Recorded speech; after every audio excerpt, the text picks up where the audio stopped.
Fala galerinha do xadrez, tudo beleza? Magnus Carlsen já fez várias partidas geniais. A maioria delas ele ganha por esmagamento. Algumas ele ganha no contra-jogo, ele tá sendo atacado, se segura e ganha. Sempre partidas assim a longo prazo, com muitas manobras e tudo mais. No entanto, na verdade nem sempre é assim. A gente vai ver uma partida aqui que é a imortal do Magnus Carlsen. Uma partida cheia de sacrifícios, show pirotécnico, explosão pra todo lado. Partida bem emocionante e... adivinhe quem é o adversário. Vai ganhar uma pizza de salsicha. Quem acertar quem é o adversário do Magnus Carlsen na imortal do Magnus Carlsen. Rafa, não faz isso com ele, coitado. Vassilin Topalov. É, meus amigos. Rafa, eu nunca vi você e o Topalov no mesmo lugar juntos. E calma, pessoal, calma. Pera aí, eu tenho a foto aqui do Topalov, ó. Topalov. Não é tão parecido assim, ó. Vocês também exageram, né?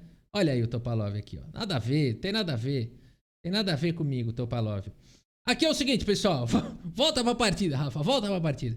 É o seguinte, tem tudo a ver. É você mesmo. Pessoal, Magnus Carlsen contra Vassilin Topalov. Topalov, campeão do mundo. Um dos melhores jogadores, um dos mais altos ratings da história. Jogador de elite. Rafa, mas toda partida que você mostra dele... Imortal do Kasparov é contra o Topalov. Imortal do Karpov é contra o Topalov. Imortal do Ivanchuk é contra o Topalov. Ué, fazer o quê? Pra ter uma imortal tem que ter dois gênios, né? Então isso só prova... que ele é gênio. Eu já fiz a partida imortal do Topalov aqui no canal pra fazer justiça também. Vamos dar uma olhada. Magnus Carlsen, a gênese de uma lenda. Nossa playlist de dezembro. Partidas todos os dias. Vídeos às 12 horas e às 18 horas. Capítulos novos aí da nossa série. E aqui torneio ainda de Yangtze. Só que agora é 2012. Magnus Carlsen tem 22 anos de idade. Ok? Tá mantendo o rating alto, Carlsen. Sempre acima de 2.800. 2.835 agora. E o Magnus Carlsen abre com o peão do rei E4. Temos C5, siciliana à vista. Cavalo F3, D6, bispo B5, ataque canal. Cavalo cobra em D7, C3, preparou para alavanca no centro. Cavalo F6, não dando tempo de avançar no centro. Peão atacado, algo deve ser feito, dama E2. A6, bispo atacado vem para E4. E aqui é possível jogar um B5, o bispo pode ir em segurança. No entanto, dama C7 foi a opção do Topalov. Temos o Roque. E5 foi jogado, atacando o centro, dominando aqui, lutando pela casa de D4. E o Carlsen estoura o D4, o Topalov estoura o B5. Bispo atacado vai para a casa de C2 e temos trocas. Peão toma e peão toma. E aqui, bispo em E7, o Topalov quer colocar o rei dele em segurança. Magnus Carlsen quer desenvolver peça, traz o cavalo para C3. O Roque foi jogado, bispo jogando. Pronto para jogar torre C1 agora. Né? Colocar ataques aqui na coluna C, que é uma coluna maravilhosa. H6 foi jogado, bispo atacado vem para H4. Bispo B7 também vai completando o desenvolvimento aqui o Topalov. Partida equilibradíssima. Magnus Carlsen traz a torre para a coluna D. Aqui já começa a sair faísca na nossa cabeça. Porque aqui o natural, por isso que a gente não é campeão no mundo. Porque aqui a gente vai para o lance do livro, o lance do manual, lances genéricos, ideias gerais. As torres gostam de colunas abertas e tal. O Magnus Carlsen vai para a ideia específica, concreta. Tá acontecendo nessa posição. Não que torre de A em C1 seja ruim, de longe esse lance é ruim. Aliás, eu faço e o Stockfish não tem coragem de se mexer. Então, seguir os livros não é um problema, né? Muito pelo contrário. No entanto, o jogador como o Magnus Carlsen, ele vai um pouco mais além. Torre, um pouco mais, mas faz toda a diferença. É um pouco muito mais além. Um pouco totalmente mais além. Torre de A em D1 foi jogado. Torre de A em C8, claro. Topalov coloca pressão agora na coluna C. Tá ameaçando B4, sai cavalo daí, cai o bispo. Magnus Carlsen na tranquilidade. Na moral, joga o lance bispo B3. Deixa o bispo numa boa diagonal. Temos torre de F em E8. Topalov já posicionou as duas torres. Carlsen captura o peão central. Temos peão toma. E agora Magnus Carlsen decidiu jogar na coluna D. E ele segue agora com lance bispo G3, pressão para cima do peão central. Um par de bispos bastante atuante aqui do Magnus Carlsen. Topalov também tem uma boa posição. O que é isso? Fica quieto, Stockfish. Fica quieto, Siri. Esses robôs intrometidos. Bispo F8 foi jogado aqui pelo Topalov. H3, lance profilático pelo Magnus Carlsen. E aqui o cavalo vem para casa de B6. Tá de olho na casa de C4. Vai melhorando as peças do Topalov. A posição dele é muito boa, Stockfish, ó. Dá a posição ainda bem equilibradinha. Carlsen passa o cavalo para H4, de olho na casa de F5. O cavalo pula para C4, um cavalo bem avançado. Atacando o defensor desse cavalo. Já tá ameaçando tomar lá em B2. E o que o Magnus Carlsen faz nessa posição? O que a gente poderia pensar aqui? Jogar um torre C1, vou defender o cavalo? pra ele não fazer isso daqui? Não. O Magnus Carlsen vai... Cara, aqui ele bota a pimenta, ele pega... Aqui ele fala, dá esse pote aí. O cara fala, o quê? Dá essa pimenta. Chama aqui, traz o garçom. Mas não tem garçom, é um torneio de xadrez. Traz uma pimenta, pelo amor de Deus. Saem correndo lá, trazem uma tabasco pra ele abre a tampa. Começa a esparramar pelo tabuleiro, porque ele joga o lance cavalo F5 aqui, nessa posição, permitindo o cavalo por B2. E se preparem, porque aqui o Magnus Carlsen vai jogar como Mikhail Tal. É raro ver o Magnus Carlsen jogando como Mikhail Tal, mas aqui é certeza que é igual ao Mikhail Tal. Porque nessa posição, com o cavalo atacado e com a torre atacada, o Magnus Carlsen faz bispo H4.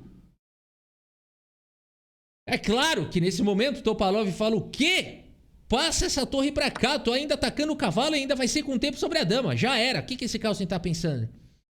Magnus Carlsen segue com bispo por F6. O Topalov fala, cara, não exagera.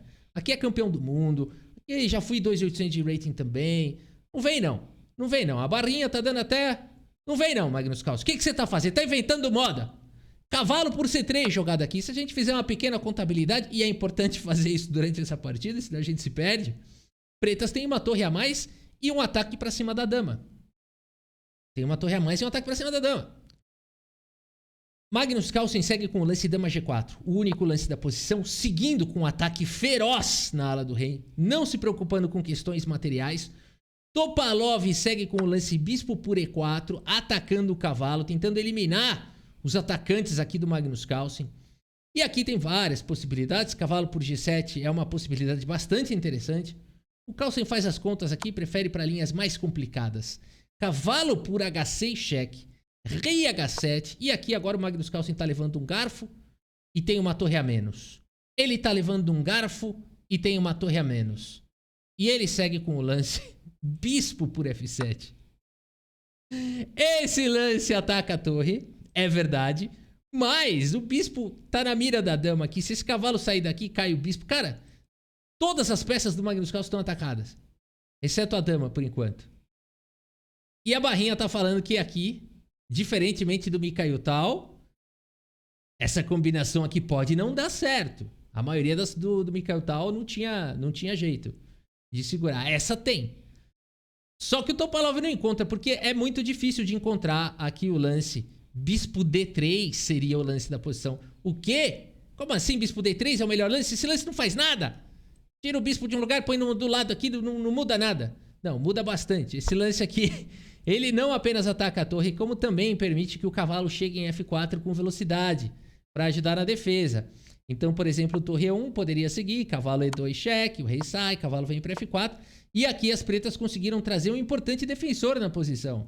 E estaria bem. Longe de ser fácil jogar contra a torre E3, longe de ser fácil jogar daqui. O Topalov ainda teria que deixar a torre aqui, encontrar um lance como dama C6. Ainda assim, mas bem jogadinho aqui, ó. O Topalov poderia ficar com uma boa posição. Por exemplo, o bispo por E5. E aqui o Magnus Carlsen ainda tem uma peça a menos. E, portanto, poderia seguir com dama por G2, simplificando para um final vencedor, né? Essa continuação, que é bastante difícil de encontrar, iria para um final onde o Magnus Carlsen tem uma peça a menos.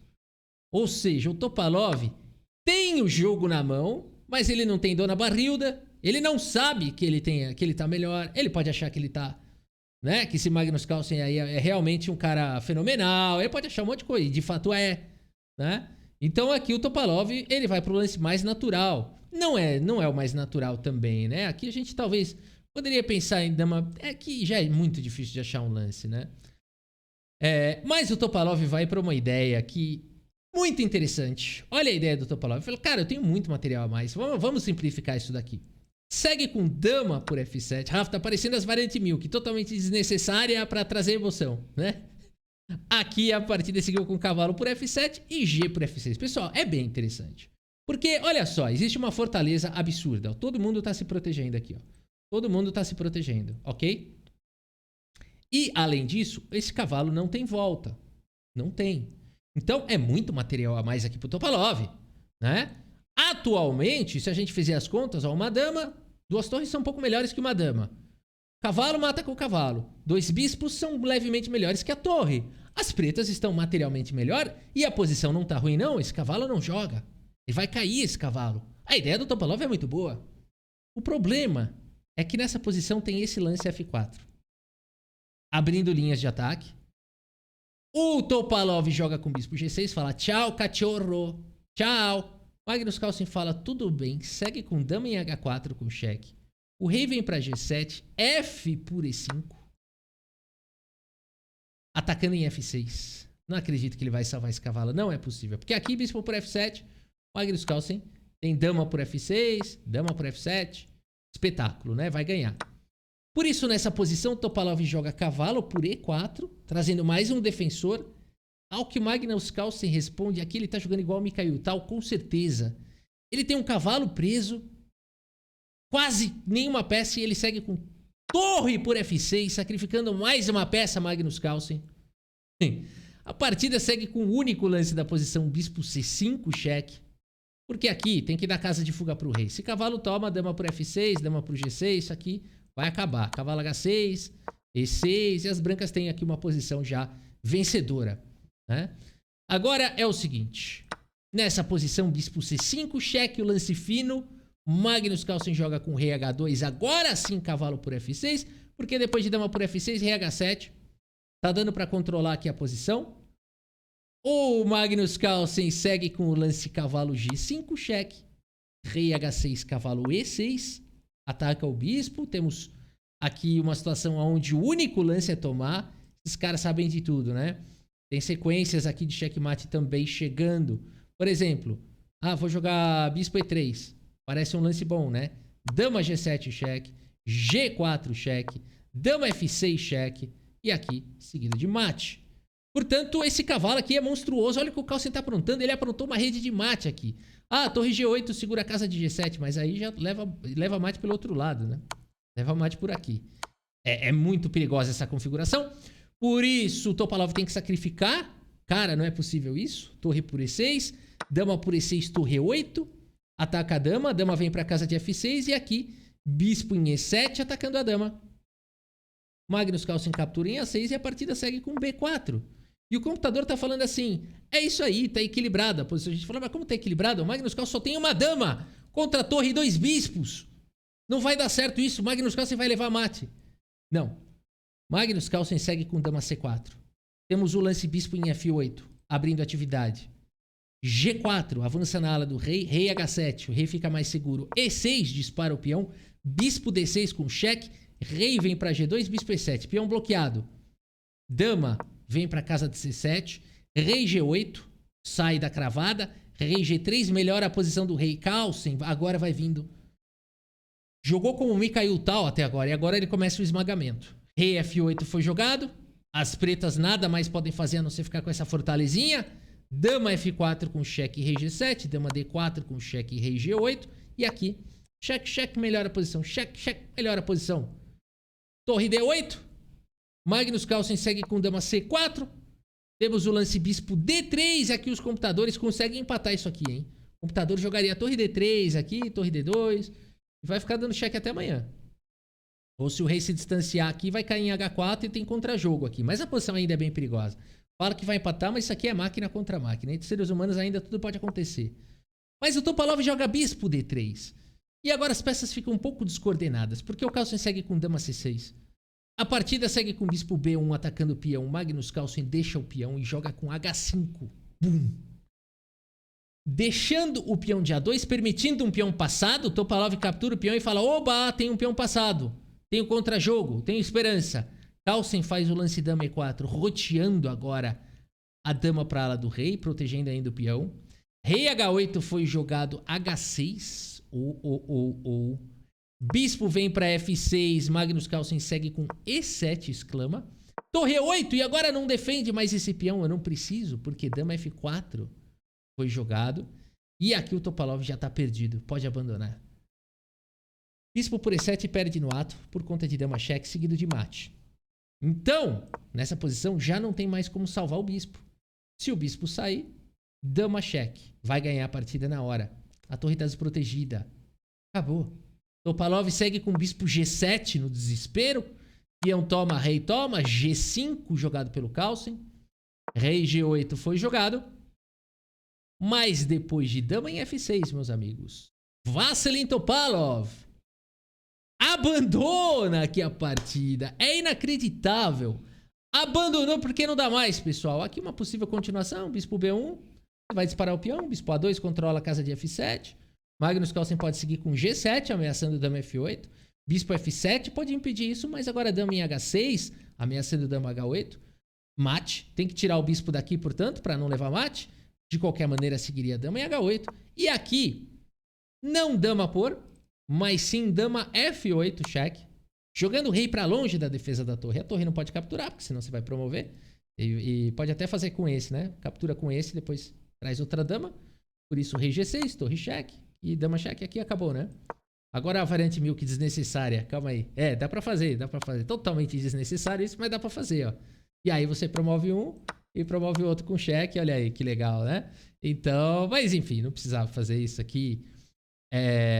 Depois de dama por E8, cheque, bispo por F7, você pode simplesmente promover a dama, esse bispo tá cravado e capturar o bispo no próximo lance. Também é vencedor, né? Magnus Carlsen contra Topalov, meus amigos. Vamos dar uma olhada na precisão aqui da partida. E lembrando, galera, mês de dezembro, mês de promoção. Na compra do combo de 18 cursos em videoaulas com o Grande Mestre André Diamante. 18 são todos, tá? Todos os cursos do Grande Mestre.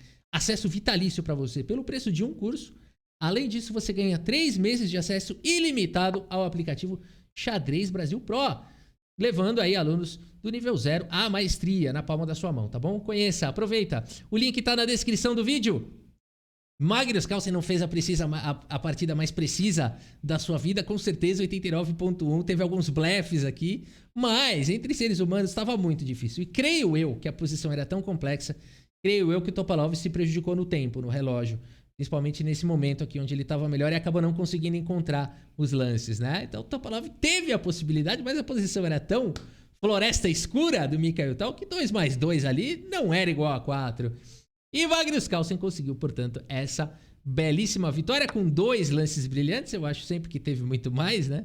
Eu sempre acho que foram todos. Mas aqui esse peão toma foi considerado brilhante e o torre por F6 também, os lances brilhantes do Magnus Carlsen. É isso, meus amigos! Todos os dias de dezembro, do meio-dia e também às 18 horas, capítulos novos aqui da nossa série Magnus Carlsen, a Gênese de uma Lenda. Acompanhem! É isso, espero que vocês tenham gostado da partida e do vídeo. Muito obrigado pela sua audiência, um grande abraço para todos vocês e até a próxima. Valeu!